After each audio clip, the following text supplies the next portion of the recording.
impeachment, then the Oh, yeah. The committee framed 19 years of transactions as if they were proof of wealth. That is misleading. Ang AMLA report ay daloy ng pera na nagpapakita ng aggregate inflow at outflow ng lahat ng financial transaction na pumapasok at lumalabas sa bank account ng depositor. Lalo na kapag nagkakahalaga ng higit sa 500,000 piso.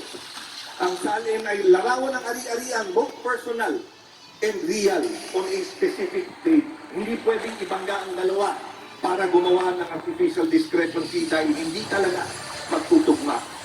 On bribery, report relied on enveloped disbursement and alleged monetary gifts to debt officials. But bribery has elements. Nasaan ang kapalit? Nasaan ang procurement act? Nasaan ang official action na binili?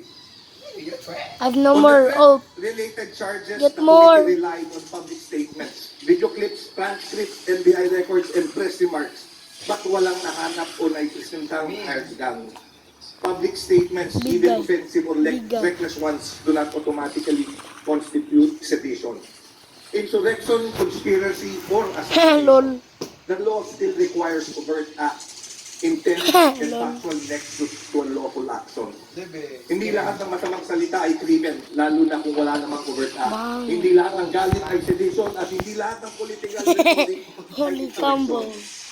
On confidential funds, the committee relied on co-observation, notices of disallowance, and alleged liquidation irregularities. These are serious matters, but they do not automatically become malversation, plunder, graft, or impeachable offenses. A COA finding is not a conviction. An audit observation is not proof of criminal intent. A notice of disallowance is not by itself proof that the Vice President stole public funds. The law requires more than law. The law requires more. Lawful appropriation, personal participation, Spammy. direct attribution to the respondent. Yan ang dapat ipinakita. Representative No. please wrap up. Oh, Ang no. problema ng committee report number 261 Oh, no. ay hindi lamang No. Ang mas mabigat na problema ay ang paraan ng pagbuo ng ebidensya.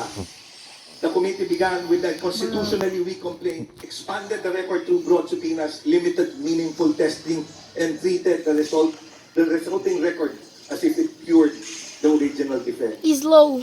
Impeachment must meet higher constitutional standards, Mr. Speaker, because Wait, I'm it lagging. seeks to overturn an electoral mandate.